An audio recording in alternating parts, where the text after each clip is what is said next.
ज्ञानतिमिरान्धस्य ज्ञानाञ्जनशलाकया चक्षुरुन्मिलितं येन तस्मै श्रीगुरवे नमः। श्रीचैतन्यमनोभीष्टं स्थापितं येन भूतले स्वयं रूप कदा मह्यं ददाति स्वपदान्तिकं। वन्देऽहं श्रीगुरो श्रीयुतपदकमलं श्रीगुरून् वैष्णवांश्च श्रीरूपं साग्रजातं सगणरघुनाथान्वितं तं सजीवं साद्वैतं सावधूतं परिजनसहितं कृष्णचैतन्यदेवं श्रीराधा कृष्णपादान् सगणललिता श्रीविशाखान्वितांश्च। हे कृष्ण करुणा सिन्धु दीनबन्धु जगत्पते गोपेश गोपिकान्त राधाकान्त नमोस्तुते। तप्त कांचन गौरांगी राधे वृंदावनेश्वरी वृषभानुसुते देवी प्रणमामि हरिप्रिये। वाञ्छाकल्पतरुभ्यश्च कृपा सिन्धुभ्येव च पतितानां पावनेभ्यो वैष्णवेभ्यो नमो नमः। जय श्री कृष्ण चैतन्य प्रभु नित्यानंद श्री अद्वैत गदाधर श्रीवासादि गौरभक्तवृंद। हरे कृष्णा कृष्णा कृष्णा हरे हरे, हरे राम राम राम हरे हरे। नमो विष्णुपादाय कृष्णपृष्ठाय भूतले श्रीमते भक्तिवेदांत स्वामिनिति नामिने। नमस्ते सरस्वती देवे गौरवाणी प्रचारिणे निर्विशेष शून्यवादी पाश्चात्य देशतारिणे। रामाय रामभद्राय रामचंद्राय वेधसे रघुनाथाय नाथाय सीताय पतये नमः। बोलो जय श्री राम। सीताराम लक्ष्मण हनुमान की। तो सभी का बहुत बहुत स्वागत है।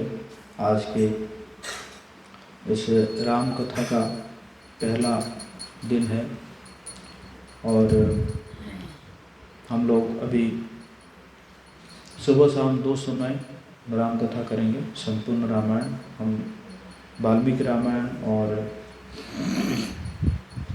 जो है रामचरितमानस दोनों है ना, दोनों के ऊपर हम चर्चा करेंगे। तो जो बाल कांड का जो भगवान जी का जो जन्म है उसको हम रामनवमी के दिन ही रखेंगे और बाकी हम जो है बाकी चीज़ें हम चर्चा करेंगे। तो आज जो है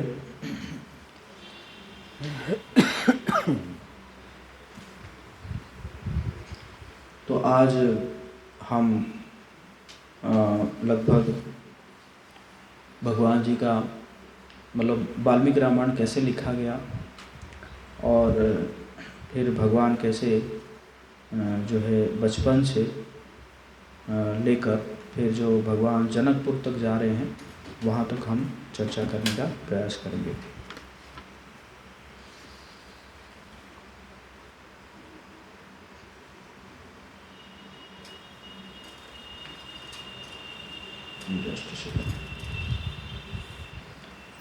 हरे कृष्णा कृष्णा कृष्णा हरे हरे, हरे राम राम राम हरे हरे।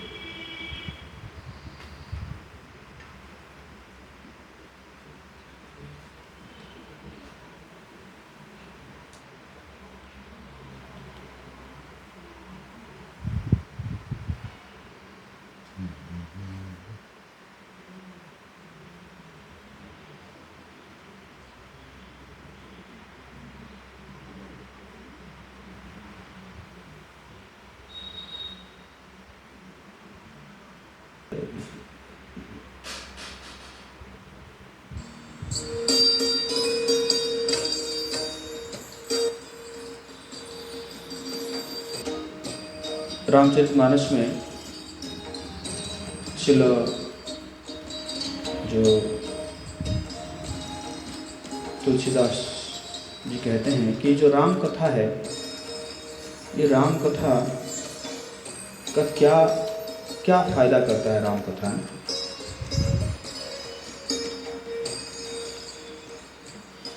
तो मैं जो बोलूँगा उसके बाद फिर आप लोग जो है बस राम सिया राम जय सिया राम वो करेंगे।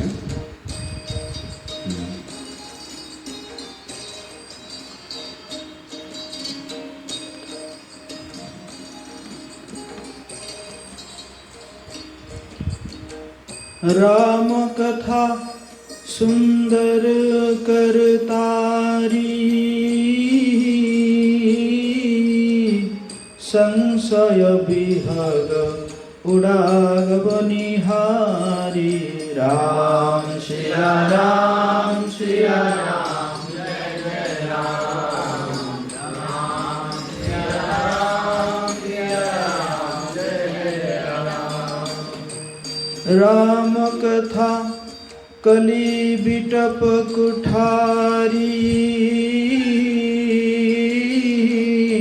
सादर सुनो गिरिराज कुमारी। सिया राम जय जय राम, राम सिया राम जय जय राम।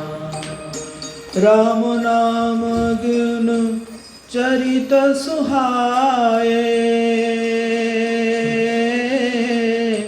जन्म कर्म अगणित श्रुति गाए। राम सिया राम जय जय राम, राम सिया राम जय जय राम। जथा अनंत राम भगवाना, तथा कथा कीर्ति गुण गाना। राम सिया राम जय जय राम, राम सिया राम जय जय राम। तो तुलसीदास जी कह रहे हैं कि राम जी की कथा कामधेनु के समान सेवा करने से सब सुखों को देने वाली है। कैसा है? कामधेनु जैसा है। जैसे कामधेनु को सेवा करने से सभी चीज मिलता है। और सत्पुरुषों के समाज ही सब देवताओं के लोक है, ऐसा जानकर इसे कौन नहीं सुनेगा। श्री राम जी की कथा हाथ की सुंदर ताली है जो संदेह रूपी पक्षियों को उड़ा देती है। फिर राम कथा कलयुग रूपी वृक्ष को काटने के लिए कुल्हाड़ी है। हे गिरिराज कुमारी, कौन कह रहे हैं? शिव जी कह रहे हैं पार्वती माता को कि हे गिरिराज कुमारी, तुम इसे आदर पूर्वक सुनो, है ना। वेदों ने श्री राम जी के सुंदर नाम, गुण, चरित्र, जन्म और कर्म सभी अनगिनत कहे हैं। जिस प्रकार भगवान श्री राम जी अनंत है, उसी तरह उनकी कथा, कीर्ति और गुण भी अनंत है। बोले राम कथा महामहोत्सव की। तो वाल्मीकि रामायण कैसे शुरू हुआ? तो एक दस्यु थे, या उनको डकैत भी कह सकते हैं, जिनका नाम था रत्नाकर। तो रत्नाकर रोज जंगल में डकैती करते थे। लोग जाते थे तो उनको बांध लेते थे, उनके पास जो भी है छीन लेते थे, और इसी प्रकार वो अपना गुजारा करते थे। तो एक दिन करते करते नारद मुनि आए इसी जंगल में। तो नारद मुनि आए तो नारद मुनि को भी उन्होंने कहा कि जो है दे दो। नारद मुनि ने कहा क्या कि मेरा तो कुछ है ही नहीं, मेरा तो पॉकेट है ही नहीं, जेब है नहीं मेरे पास, है कि नहीं। मेरे पास क्या है? नहीं कुछ नहीं, वीणा तो है तुम्हारे पास, वीणा ले लूँगा। तो नारद ने कहा ठीक है, आप एक बात बताइए कि आप ये जो कर रहे हैं किस लिए कर रहे हैं? कह रहे मैं अपना घर का गुजारा करने के लिए कर रहा हूँ, अपने परिवार को पालन पोषण करने के लिए। कह रहे कि तुम्हें पता है कि ये जो तुम कर रहे हो इसके लिए भी कुछ तुम्हें कष्ट मिलेगा, कुछ दुख मिलेगा, क्योंकि सबको तुम दुखी कर रहे हो। जय श्री जगन्नाथ सुंदरा महारानी की जय, श्री राधा मदन मोहन की जय, श्री गौर निताय की जय, श्री श्री सीताराम लक्ष्मण हनुमान की जय। बोलो जय श्री राम। तो बोले कि ये जो ना, हाँ मैं तो जानता हूँ। तो बोले तुम जो कर रहे हो तो इसका भागीदार कौन होगा, ये जो पाप का भागीदार कौन होगा? बोला परिवार वाले होंगे। तो बोला कि क्या तुमने पूछा है कभी परिवार वाले को? तो बोला नहीं, पूछा तो नहीं। कि जाओ पूछ के आओ फिर, कि हाँ बड़े चालू हो तुम मैं जाऊंगा और तुम जो है यहाँ से भाग जाओगे। बोला कि कोई बात नहीं। नारद ने कहा कोई बात नहीं, आप जो है क्या कीजिए, मुझे बांध दीजिए। तो फिर उसने क्या किया, जो नारद मुनि को बांध देते हैं और बांध के जो है वो क्या करते हैं, जाते हैं घर में पूछने के लिए। और घर में जाके वो क्या करते हैं कि पूछते हैं, अपने पिता माता से पूछते हैं। तो पिता माता कहते हैं कि जब हमने तो तुम्हें जन्म दिया था इसी कारण कि तुम बुढ़ापे में हमें भरण पोषण करोगे। अब कैसे तुम कर रहे हो ये तो तुम्हारा कर्तव्य है, हमें क्या पता, तो हम क्यों भागीदार होंगे उस पाप में। फिर गया पत्नी को पूछने के लिए। तो पति ने भी यही कहा कि जब तुम्हें मैंने वरण की थी तो ये तो तुम्हारा दायित्व है, ये तो तुम्हारा कर्तव्य है ना, ये तो तुम्हारा ड्यूटी है कि मैं क्यों पढ़ूं, मैं क्यों भागीदार हूँ उस पाप में। अपने बच्चों से भी पूछा, बच्चों से भी वही जवाब आया। तो टूट गया वो। फिर दौड़ दौड़ के नारद मुनि के पास आता है और नारद मुनि को कहता है कि मैंने बहुत पाप किया है, बहुत पाप किया है, अब मुझे क्या करना चाहिए। तो नारद ने कहा कोई बात नहीं क्योंकि संत जो है वो बहुत ही दयालु होते हैं ना। अपिचेत सुदुराचार, कोई दुराचारी भी हो तो संत जो है क्या करते हैं, उसको क्षमा करके तुरंत भगवान की भक्ति में लगा देते हैं, भगवान की सेवा में लगा देते हैं। तो उसने कहा, नारद ने कहा कोई बात नहीं, तुम एक काम करो, तो तुम क्या क्या जप सकते हो। बोला मैं तो हमेशा मारता रहता हूँ, तो वही मरा मरा ही कर सकता हूँ नारद ने कहा ठीक है, वही मरा मरा ही जपते रहो। तो उसने मरा मरा मरा मरा मरा मरा जपते जपते क्या हो गया, राम राम राम राम राम राम राम। तो इसी प्रकार होने के बाद तो क्या हो गया, एक है ना, जपते जपते जपते जपते उसके ऊपर है कि मिट्टी का बाम्बी बन गया।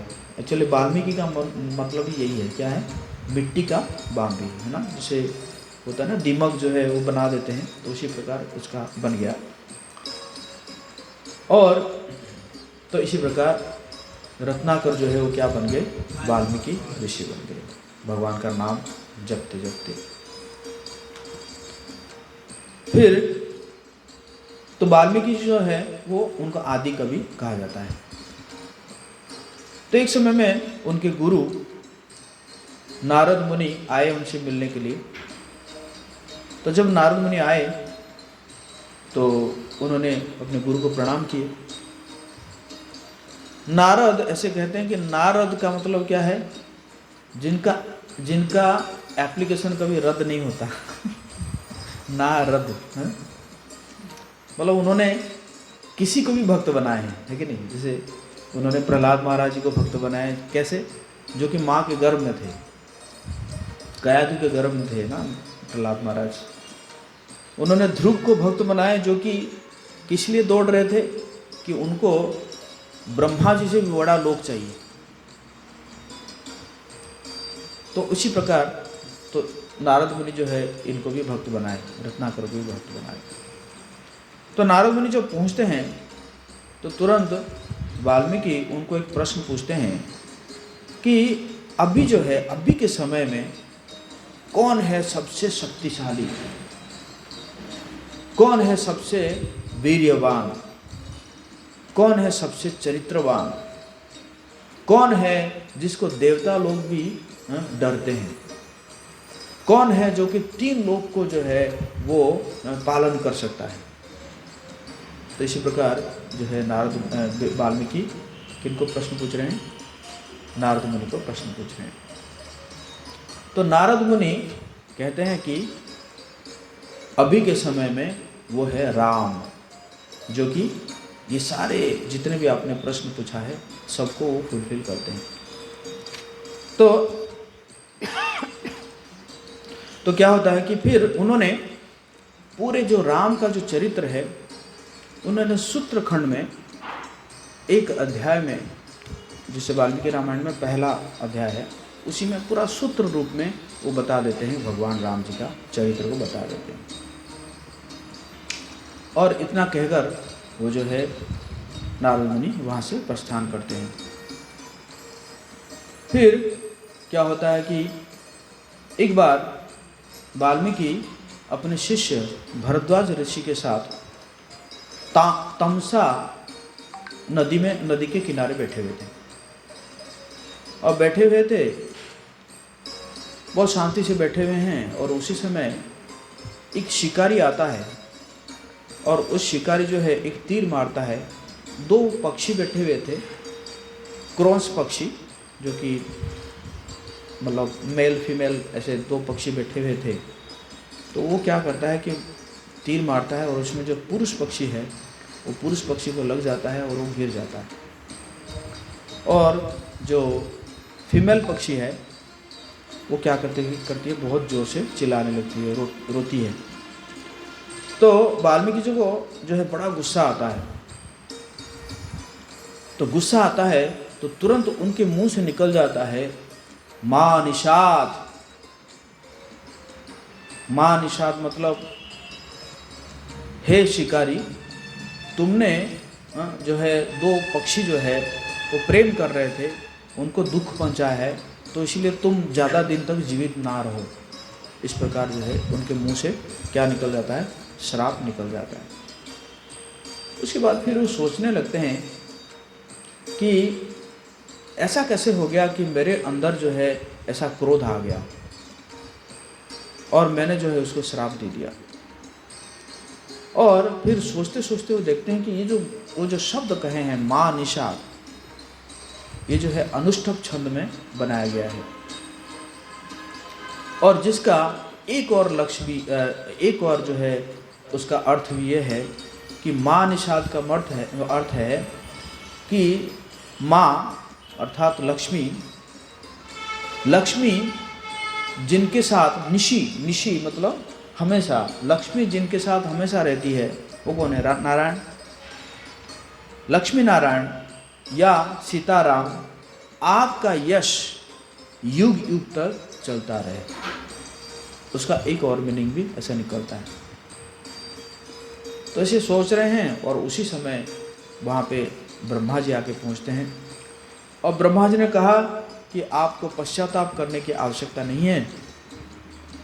ये जो शब्द निकला है, अनुष्ठुप छंद में जो शब्द निकला है, ये मेरे प्रेरणा से ही निकला है। अभी आपको क्या करना होगा, भगवान राम जी के चरित्र के ऊपर जो है आपको एक काव्य लिखना होगा। और आप चिंता मत करिए, क्योंकि उस समय तो वाल्मीकि जो है इतना नहीं देखे थे, मतलब भगवान राम जी के बारे में बस थोड़ा सा सुने हैं, नारद मुनि से सुने हैं, देखे भी नहीं हैं। और उस समय राम जी जो है, राम जी का लीला भी चल रहा है।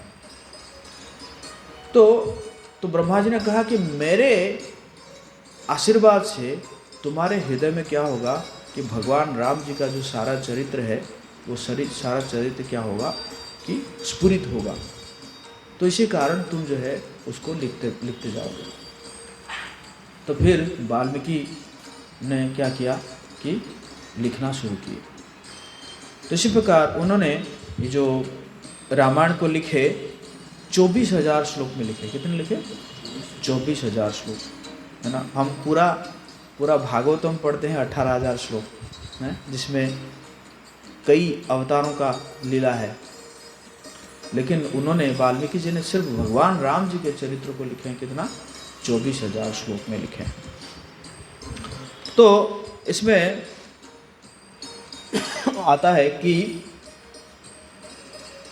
कि ये जो चरित्र रघुनाथस्य, जो उन्होंने जो चरित्र लिखे हैं उस वाल्मीकि रामायण में, कहते हैं कि लगभग 100 करोड़ चरित्र लिखे हैं भगवान राम जी के, है ना। भगवान राम जी के कितने चरित्र लिखे हैं? 100 करोड़। देखिए भगवान तो, है ना, भगवान अनंत है, तो उनका गुण, उनका चरित्र, ये भी क्या है?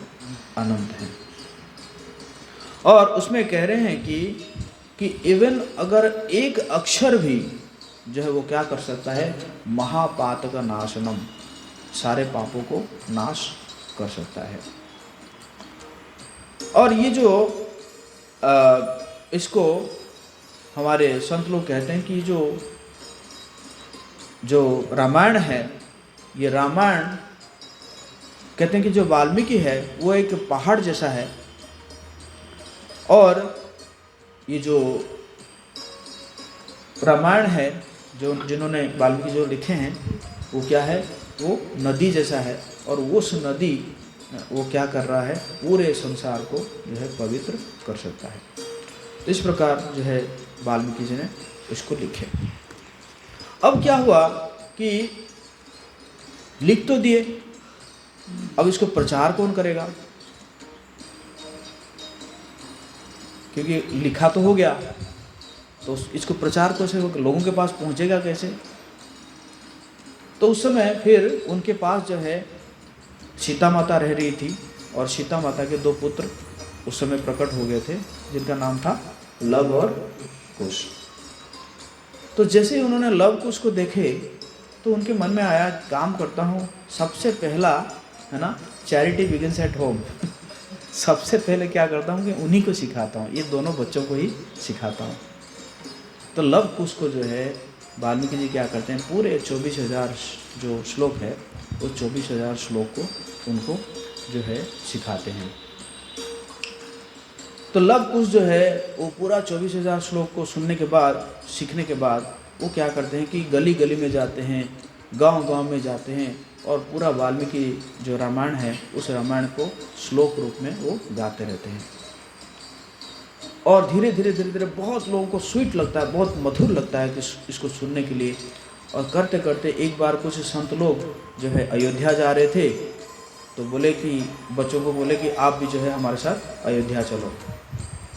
तो इसी प्रकार जो है अयोध्या लेकर जाते हैं, और अयोध्या में जब गली गली में इसी प्रकार लव कुश जो है भगवान राम जी के चरित्र को गान कर रहे हैं, तो कैसे भी करके भगवान राम जी के पास खबर पहुंचती है। तो भगवान राम जी जो है क्या करते हैं, उनको बुलाते हैं, अयोध्या राज सभा में, है ना, सुनने के लिए। तो अयोध्या राज्यसभा में जो है लव कुश पहुँचते हैं, और लव कुश पहुँचने के बाद क्या होता है कि वो लोग जो है जैसे वाल्मीकि रामायण को पाठ करने लगते हैं, तो सभी भगवान राम, लक्ष्मण, भरत, शत्रुघ्न, ये सब विदेह हो जाते हैं। विदेह मतलब अपने शरीर को भी भूल जाते हैं, है ना। तो इससे पता चलता है कि भगवान भी खुद अपने चरित्र को, है ना, सुनना चाहते हैं, है कि नहीं। भगवान राम किनका चरित्र सुन रहे थे? खुद का चरित्र सुन रहे थे, है कि नहीं। तो इसी प्रकार जो है ये होता है। तो यहाँ से मैं कैसे अयोध्या का कैसे वर्णन करते हैं, या कैसे भगवान जो है कैसे प्रकट होते हैं, इसको मैं रामनवमी के दिन ही करूँगा। अब जो है भगवान जो है वो प्रकट हो चुके हैं, है ना। तो भगवान प्रकट हो चुके हैं और बहुत सुंदर लीला कर रहे हैं। चारों भाई, लक्ष्मण हमेशा जो है क्या करते हैं कि भगवान राम के साथ रहते हैं, और जो है शत्रुघ्न जो है वो हमेशा किनके साथ रहते हैं? भरत जी के साथ रहते हैं, मैंने ऐसे जोड़ी में रहते हैं। तो इसमें बहुत सुंदर जो है हमारे तुलसीदास जी एक भजन लिखे हैं कि कैसे भगवान जो है लीला करते हैं। तो आप लोग मेरे पीछे दोहरा सकते हैं।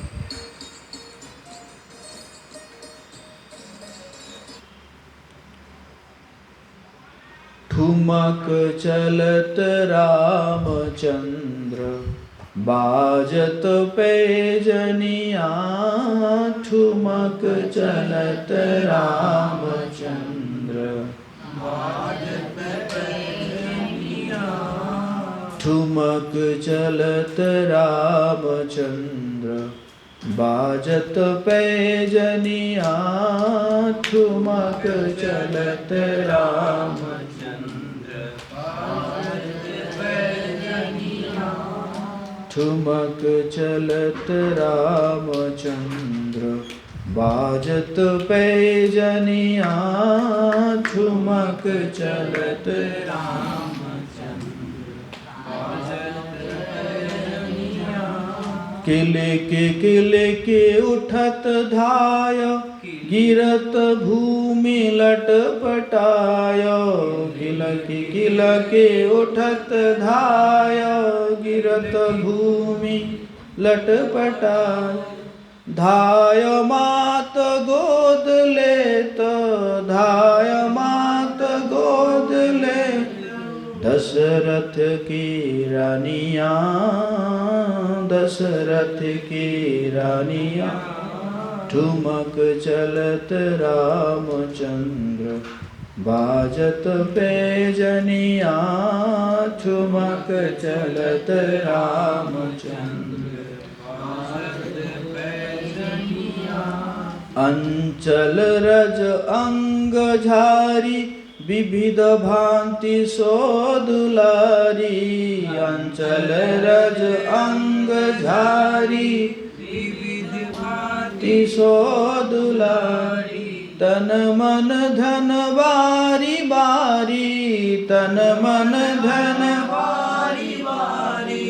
कहत मृद बचनिया कहत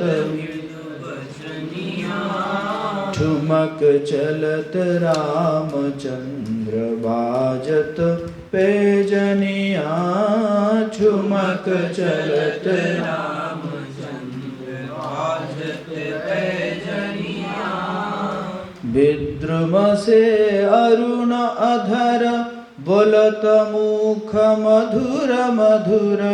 विद्रुम से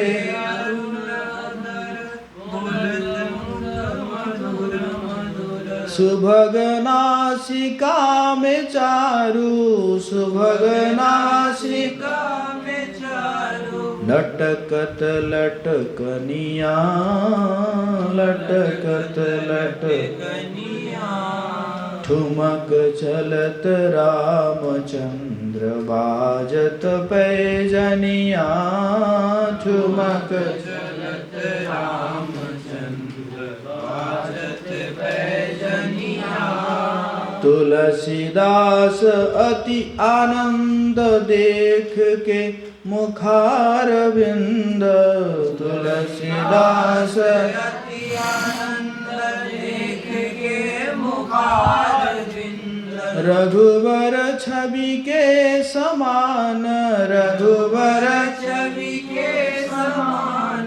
रघुवर छवि बनिया रघुवर छवि बनिया।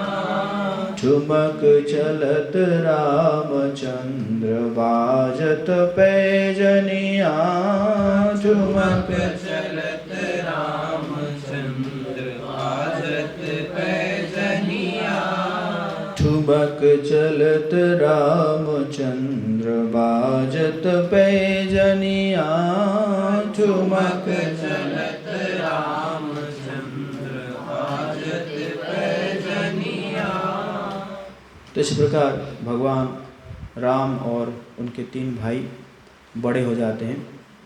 और बड़े होने के बाद क्या होता है कि जब 5 साल लगभग उम्र हो जाता है तो वशिष्ठ जी 13 दिन के बाद नामकरण होता है। तो वशिष्ठ जी नाम रखते हैं राम, भरत, लक्ष्मण और शत्रुघ्न। और फिर जब गुरुकुल जाने का समय हो जाता है तो वशिष्ठ जो है वो गुरुकुल के लिए उनको लेकर जाते हैं। तो बहुत समय में राजा दशरथ क्या करते हैं कि चाहते हैं कि जाके देखेंगे बच्चों को देखेंगे तो वशिष्ठ जी जो हैं उनको मना करते हैं कि आपको जब तक भगवान जो इनका गुरुकुल है ना जो समाप्त नहीं होता तब तक जो है आप नहीं आ सकते। तो इसी प्रकार जो है दशरथ महाराज फिर उसे विरत रहते हैं और वशिष्ठ जी वो जानते हैं कि ये कौन है, ये भगवान है। तो इसलिए शिक्षा देने से पहले वशिष्ठ जी क्या करते हैं कि उनको चारों तरफ परिक्रमा करते हैं और परिक्रमा करके कहते हैं कि ये तो कि लीला है ना, मैं आपका गुरु बना हूँ, तो आप जो है कृपा करके मुझे है ना गुरु रूप में स्वीकार करें और जो भी लीला स्वरूप में जो भी है ना आपको सिखाने की जो सेवा कर रहा हूँ उसको आप ग्रहण करें। तो इसी प्रकार जो है चारों के शिक्षा दीक्षा जब समाप्त हो जाता है तो चारों वापस आते हैं और लगभग 16 साल उम्र है भगवान जी का और बहुत सुंदर स्वाभाविक रूप से जो है प्रजा बहुत ही आकर्षित होते हैं भगवान राम जी के, उनके स्वरूप के प्रति, उनके चरित्र के प्रति। तो एक दिन क्या होता है कि विश्वामित्र ऋषि आके पहुंचते हैं उनके जो है सभा में। तो विश्वामित्र ऋषि जैसे ही आके पहुंचते हैं तो भगवान तुरंत जो दशरथ महाराज और वशिष्ठ जो है उनको सम्मान करते हैं, उनको स्वागत करते हैं और स्वागत करने के बाद दशरथ महाराज सबसे पहला प्रश्न पूछते हैं कि आपका जो मिशन है बहुत इम्पोर्टेंट है, कह रहे हैं आपका जो मिशन है कि जीव को जन्म मृत्यु जरा व्याधि के चक्कर से मुक्त कराना, क्या आपका वो मिशन सही चल रहा है है ना। मतलब इसका मतलब संतों का उस समय क्लियर था कि संतों का मिशन क्या है, वो जीव को जन्म मृत्यु जरा व्याधि से मुक्त कराना। तो इसी प्रकार बहुत अच्छा जो वार्तालाप करने के बाद तो फिर वो कहते हैं कि मैं जान सकता हूँ कि आप जो यहाँ पे आए हुए हैं मैं कैसे आपको प्रसन्न कर सकूँ, कोई अगर आपका अभिलाषा है मैं उसको सेवा कर सकूँ, प्रसन्न कर सकूँ। तो विश्वामित्र कहते हैं कि मैं एक यज्ञ कर रहा हूँ जो कि जीव के हित के लिए, लेकिन जैसे ही वो यज्ञ जो है समापन की ओर जाता है उसी समय दो असुर आते हैं मारीची और सुबाहु, और वो क्या करते हैं कि उस यज्ञ जो कुंड में वो मांस हड्डी ये सब जो है गिरा के एकदम उसको ध्वंस करके चले जाते हैं। हमारा यज्ञ जो है वो कभी समापन नहीं हो पाता, संपूर्ण नहीं हो पाता। इसलिए मैं चाहता हूँ कि मैं राम को लेने आया हूँ ताकि राम जो है क्या करेंगे उस यज्ञ से जो उन असुरों से उसको जो है हमें प्रोटेक्ट करेंगे। तो फिर जैसे ही ये बात सुनते हैं तो तुरंत दशरथ महाराज जो है मूर्छित हो जाते हैं, क्योंकि दशरथ महाराज जो है भगवान राम जी को बहुत प्रेम करते थे। तो मूर्छित हो जाते हैं। तो लगभग 1 घंटा के बाद जो है वो सही अवस्था में आते हैं, है ना। उनका मूर्छा भंग होता है। कहते नहीं ऐसा कैसे होगा, आप चाहे तो मुझे ले चलिए, आप चाहे तो कितना अक्षौणी सेना आपको चाहिए बताइए, मैं दे दूंगा। लेकिन राम तो एक छोटा बालक है, अभी 16 साल, वो एक्चुअली उसको कोई एक्सपीरियंस ही नहीं है, अभी तो सीख के आया है, किसी से के साथ लड़ाई भी नहीं किया है ना। तो फिर वो कहते हैं कि अच्छा एक बात बताइए, ये जो असुर है इन असुरों का कुछ इंट्रोडक्शन तो दीजिए, है ना कौन कौन असुर है। तो फिर जो है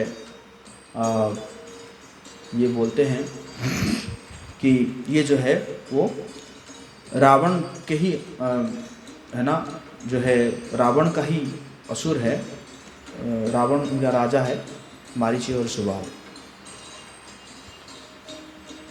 तो रावण के बारे में थोड़ा सा हम चर्चा कर लेते हैं, है कि नहीं। रावण कैसे रावण आया।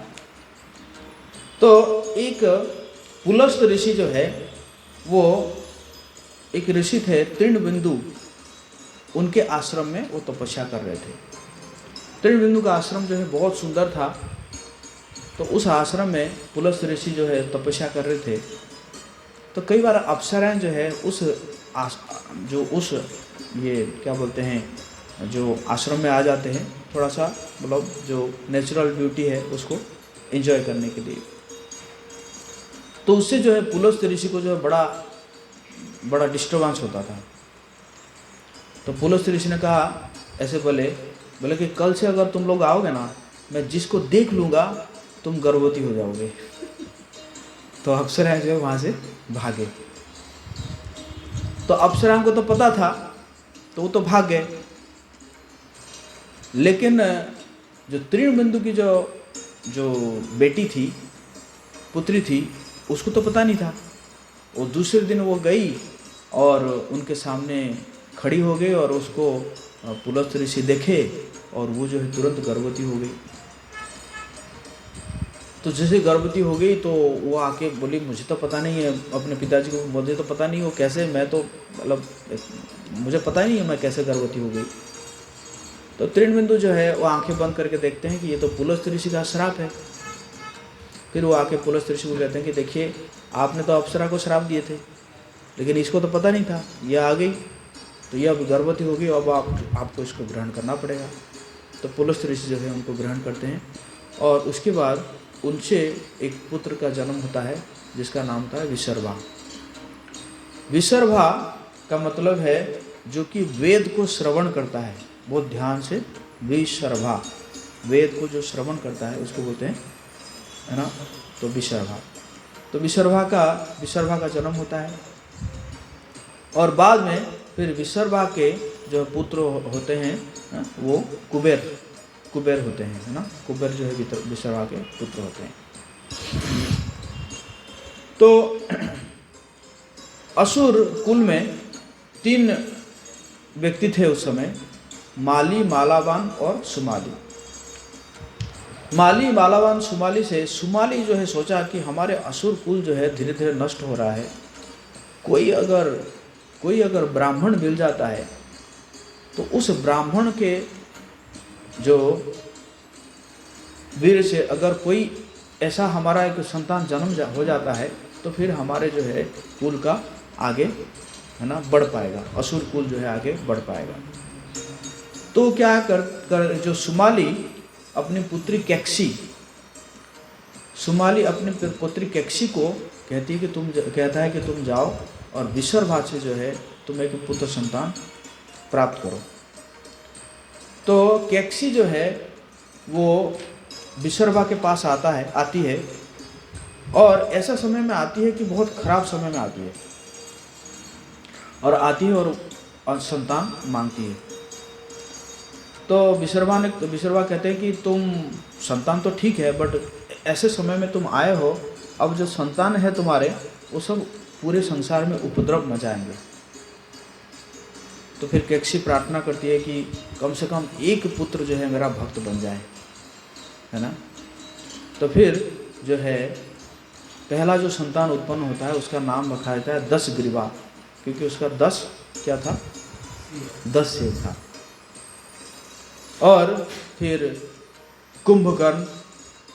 कुंभकर्ण मतलब उसका जो कर्ण था वो कुंभ जैसा था। कुंभ मतलब क्या, मटका, है ना। तो मटका जैसा उसका कान था, इसलिए उसका नाम पड़ा कुंभकर्ण। और उसके बाद जन्म होती है सुपर्णखा। सुपर्णखा मतलब जिसका नख जो है वो बहुत फैंसी नाखून था उसका, है ना।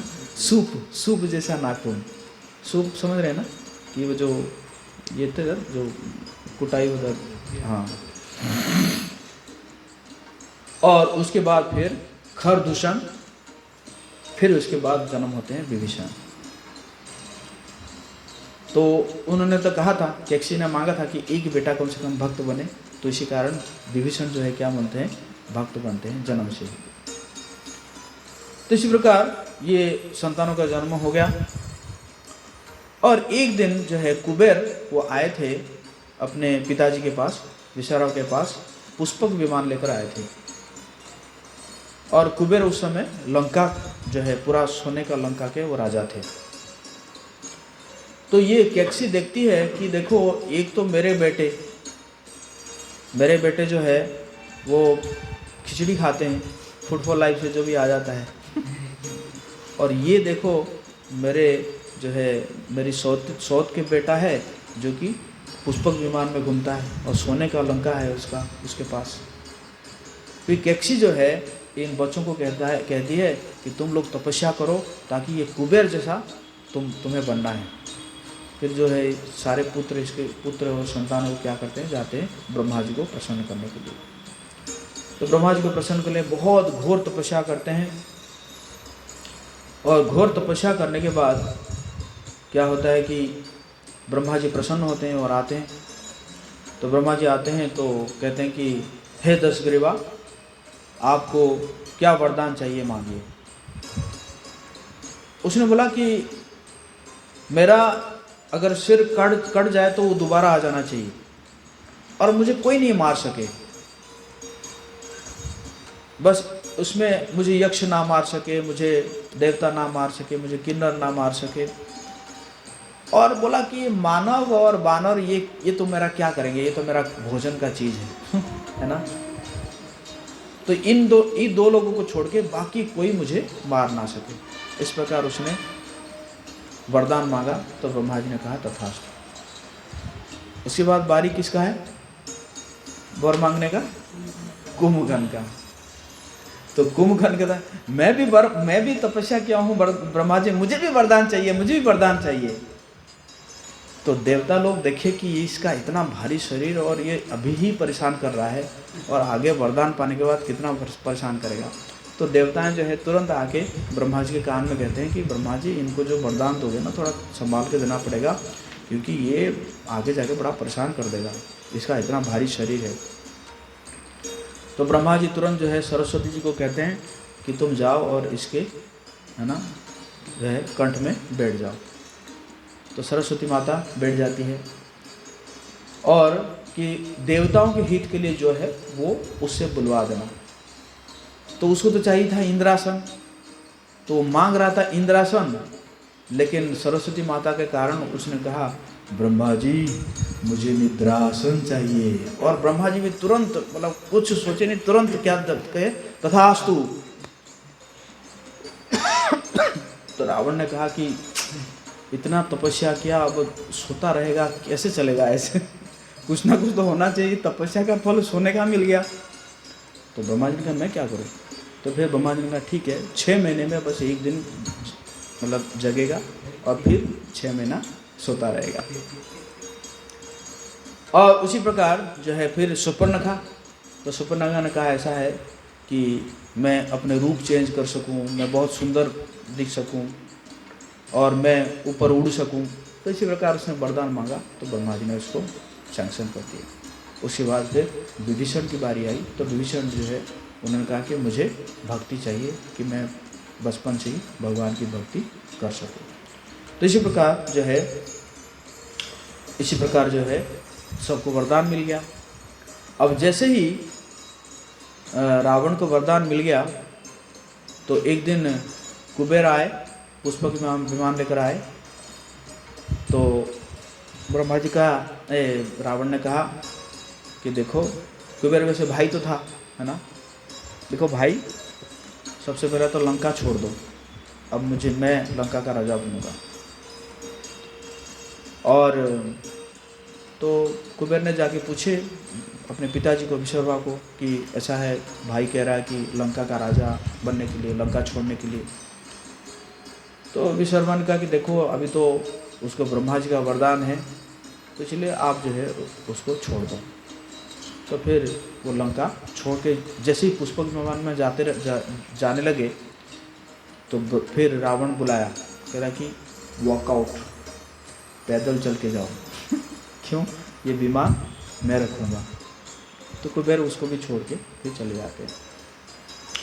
अब रावण जो है पुष्पक विमान में सवार हो जाता है और सवार होकर ऊपर से उड़ने लगता है।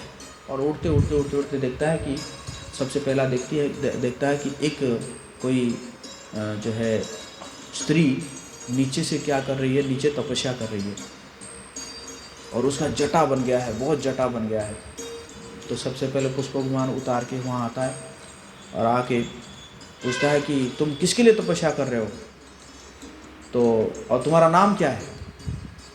तो कहती है कि मैं वेदवती हूँ और मेरे पिताजी ने कहा था कि तुम जो है अगर तुम्हें विष्णु पति रूप में चाहिए, तुम्हें तपस्या करना चाहिए, तो मैं विष्णु को पति के रूप में पाने के लिए तपस्या कर रही हूँ। अरे विष्णु को क्या पति रूप में पाओगे, मैं तुम्हारा पति हूँ।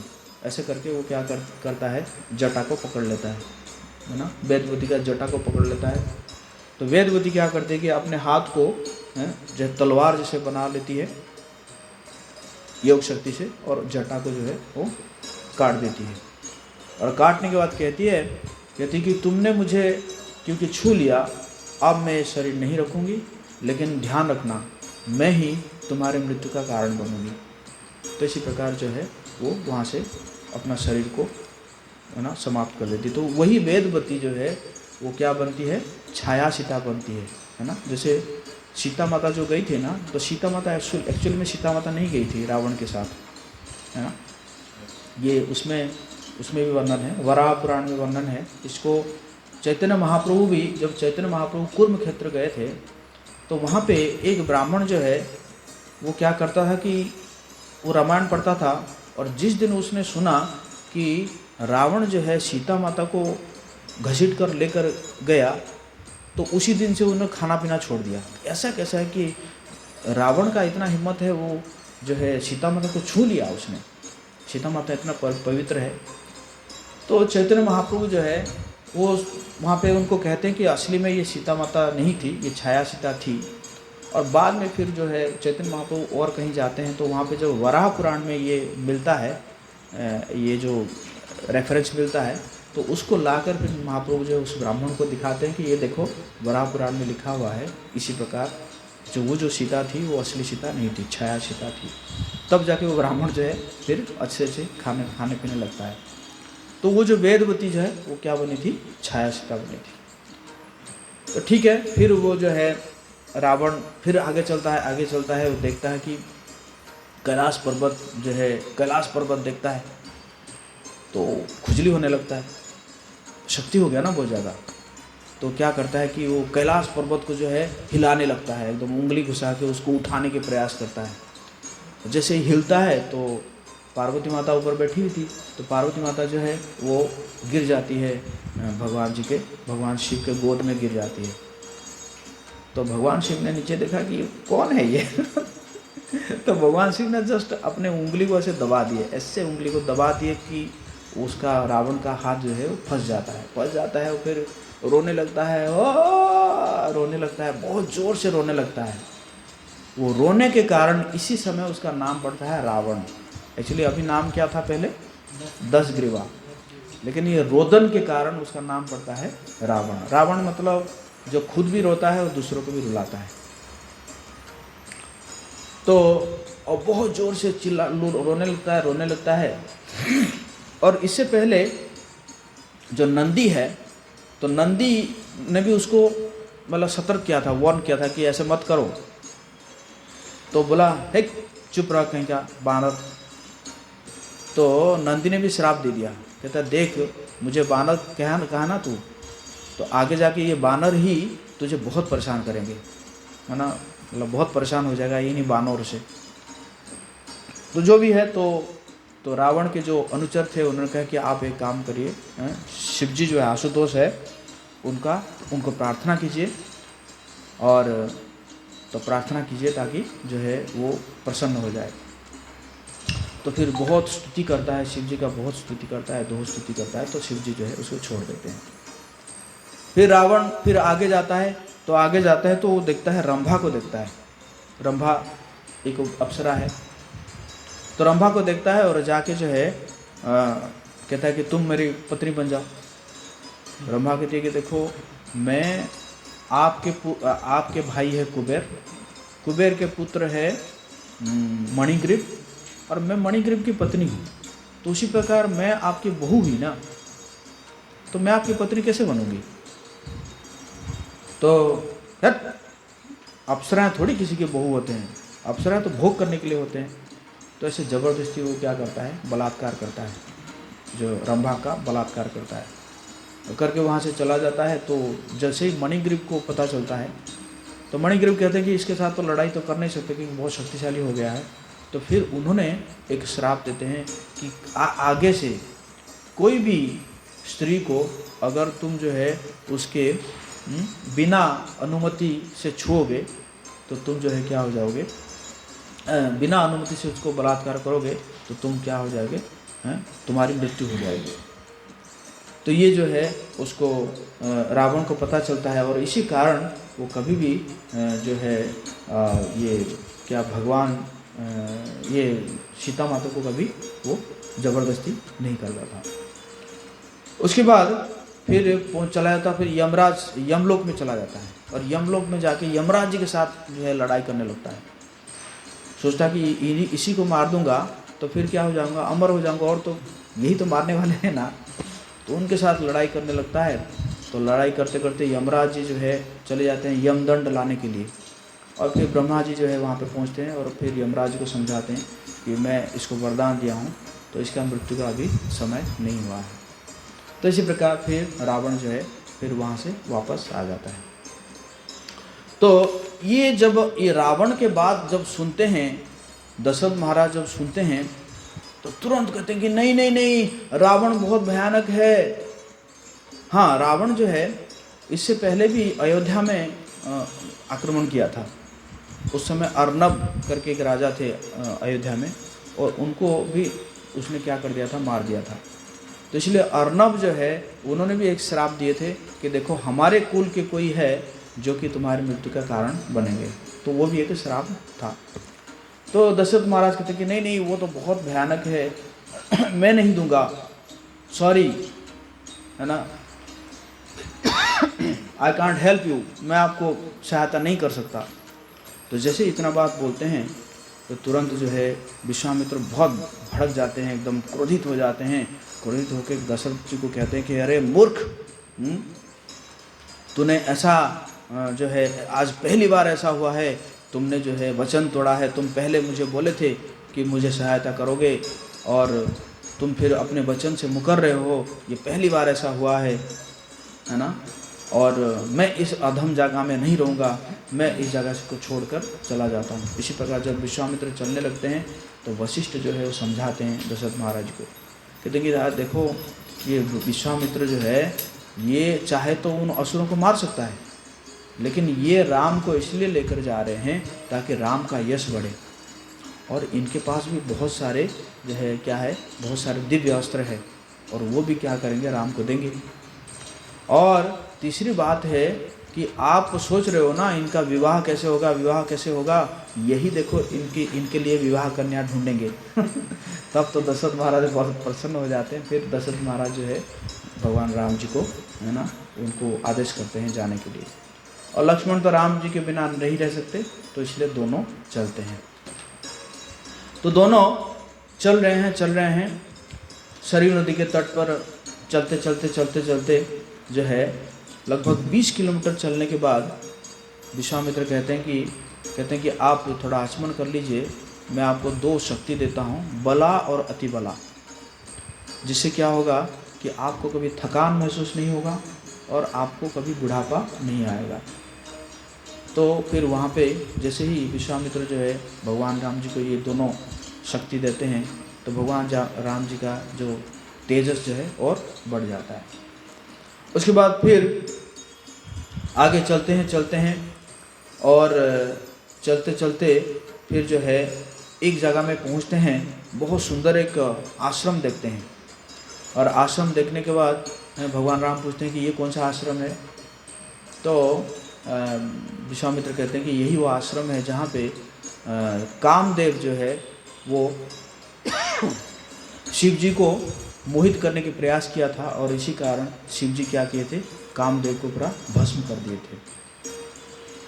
और उसके बाद फिर आगे और बढ़ते रहते हैं। तो वहाँ पे भी जो है वहाँ पे भी रात्रि यापन करते हैं, और करते करते एक जगह में पहुँचते हैं, गंगा नदी को क्रॉस करते हैं जहाँ पे संगम है गंगा और सरयू का। और वहाँ के बाद फिर गंगा नदी को जो क्रॉस करते हैं तो बीच गंगा जी में भगवान राम जी को एक बड़ा आवाज़ आता है कि जैसे मतलब पानी गिर रहा है, ऐसे करके आवाज़ आता है।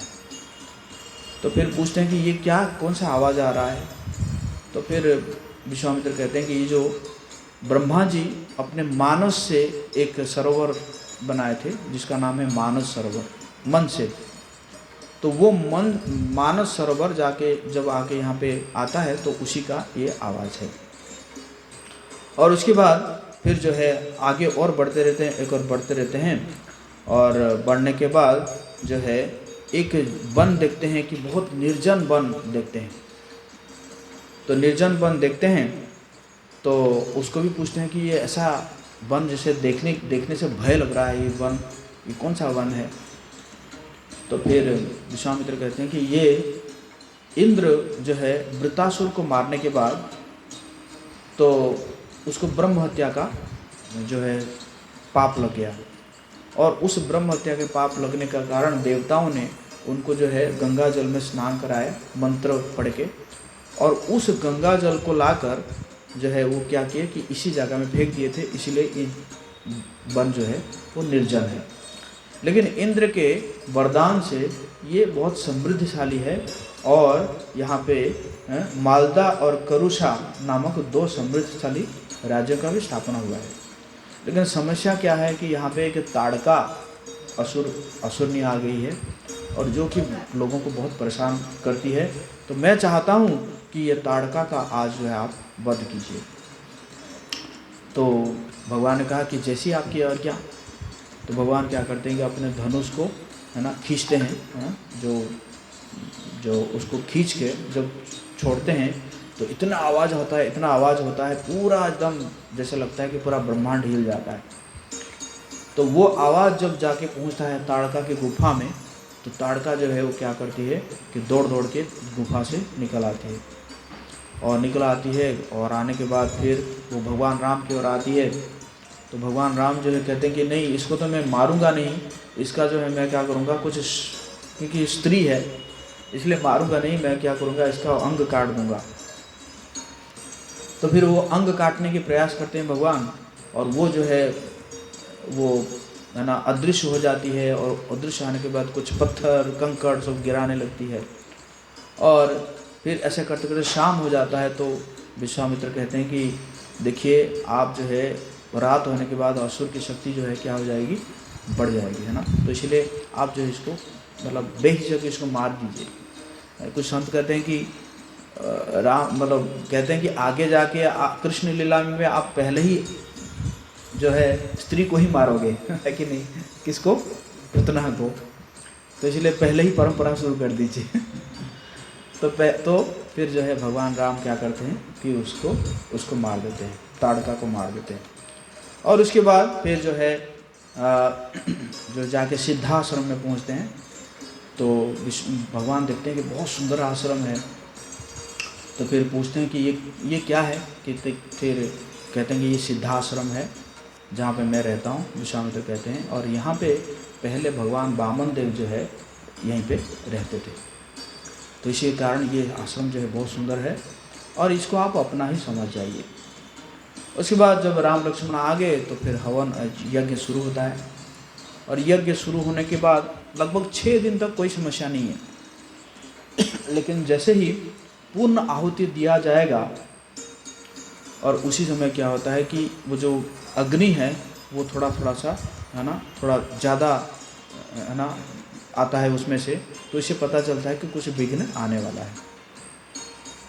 तो फिर जो है देखते हैं कि 2 असुर आगे, वही मारीची और सुबाहु दोनों आ जाते हैं, और ऊपर से जो है क्या करने लगते हैं, सब एकदम है ना गिराने लगते हैं, सब मांस हाड़ ये सब गिराने लगते हैं, अस्थि वगैरह गिराने लगते हैं। तो भगवान क्या करते हैं कि ऊपर ना एक एकदम जो है तीर से एक छतरी बना देते हैं, है ना। एक बार तो एक संत कह रहे थे कि जो है मारीची ने सुबाहु को बोला सुबाहु अभी तुम जो है 1-2 नंबर मत जाओ, क्योंकि यज्ञ तो है वहाँ पे जाके करेंगे। और यहाँ पे आए तो देखे तो ये तो पूरा एकदम छतरी बना हुआ है तीर का। तो सुबाहु कहता कि तुमने मुझे मना किया। 1-2 नंबर करने के लिए अब मैं कहाँ करूँ बताओ, है ना। तो फिर भगवान राम कहते हैं कि ये जो मारीची है इसको अभी मारने का समय नहीं आया है, लेकिन इस सुबाहु को मैं मार देता हूँ। तो फिर भगवान राम जो है एक तीर मारते हैं, जिससे क्या होता है कि मारीची जो है वो जाके समुद्र के एक बीच में गिरता है, जिसके कारण उस जगह में जो है क्या हो जाता है, पूरा सूखा हो जाता है। और वो जगह अभी क्या बन जाता है, मॉरिशस। मारीची से क्या बन गया, मॉरिशस। और तो वो वहाँ पे गिर जाता है और सुबाहु को लेकिन एक मारते हैं, तो सुबाहु जो है वहाँ पे उसको मृत्यु हो जाती है। तो इसी प्रकार यज्ञ सफल रूप से संपूर्ण होता है। और संपूर्ण होने के बाद जो है होने के बाद सभी आके साधुवाद देते हैं भगवान राम और लक्ष्मण को। फिर राम लक्ष्मण कहते हैं कि अब तो हमारा कार्य समापन हो गया, अब हमें जाने का इजाज़त दीजिए, या और कोई सेवा है तो बताइए। तो फिर वहाँ के जो ऋषि थे वो ऋषि कहते हैं कि हम जो है महाराज जनक के पास जा रहे हैं, क्योंकि वहाँ पे एक विशाल यज्ञ हो रहा है और हम चाहते हैं कि आप जो है हमारे साथ वहाँ पे चले। तो वहाँ पे क्या होगा, वहाँ पे एक अद्भुत धनुष रखा हुआ है जो कि भगवान शिव का था। और एक्चुअली ये जो धनुष था, एक बार क्या हुआ कि देवताओं का मन हुआ कि थोड़ा विष्णु और शिव जी के बीच में थोड़ा लड़ाई हो, है ना, थोड़ा युद्ध हो तो देखेंगे ना, है ना, दोनों इतने शक्तिशाली है। तो देवता लोग बोलते हैं कि हम तो क्या करेंगे कि जो है विष्णु को, है ना, विष्णु को जो है मना लेंगे। नारद मुनि को देते हैं कि आप जो जाके शिव जी को मनाइए, थोड़ा युद्ध देखते हैं। तो नारद मुनि आते हैं शिव जी को मनाने के लिए कि हम चाहते हैं कि आप जो है थोड़ा विष्णु भगवान के साथ लड़ाई करें, युद्ध हो आपके। शिव जी ने कहा मैं उन्हीं का नाम तो जप रहा हूँ, मैं कैसे लड़ाई करूँगा। नहीं हम चाहते हैं थोड़ा सा दोनों के बीच में लड़ाई हो। तो शिव जी मान गए। तो क्या हुआ कि अब धनुष कौन बनाएगा, तो बोले कि नहीं, दोनों को एक ही टाइप का धनुष देंगे, नहीं तो फिर कहा जाएगा ना कि भाई उनका धनुष ज़्यादा पावरफुल था। तो विश्वकर्मा ने 2 धनुष बनाए, एक भगवान विष्णु के लिए और एक शिव जी के लिए। और फिर जो है दोनों में लड़ाई हुआ और होते होते एक समय में भगवान विष्णु ने ऐसा एक तीर मारे, तो शिव जी का जो धनुष है वो पूरा एकदम वो कट, मतलब उसका तो वो रस्सी कट गया, तार कट गया, और उसके बाद वो अकामी हो गया, मतलब वो काम नहीं किया। तो शिव जी को गुस्सा आया, फिर वो धनुष को उन्होंने किसको दे दिए थे, जो देवव्रत है, मतलब जनक के पूर्वज एक देवव्रत है, उनको दे दिए थे। तो वो धनुष वहाँ पे रखा हुआ है। और जो भगवान विष्णु का धनुष है वो किनको मिल गया था, जमदग्नि को मिला था। जमदग्नि के पुत्र हुए परशुराम, है ना। तो उसी प्रकार वो परशुराम जी के पास विष्णु धनुष था। तो कहते हैं कि वो जो है तो यह धनुष इतना भारी है, इंसानों की तो विसात ही क्या है, देवता तक भी इसे मोड़ नहीं सकते।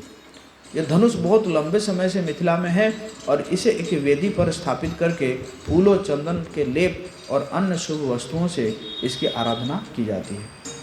तो हम चाहते हैं कि आप जो है हमारे साथ वहाँ पे चले। तो जब कहते हैं तो भगवान राम भी राजी हो जाते हैं, राम लक्ष्मण दोनों राजी हो जाते हैं।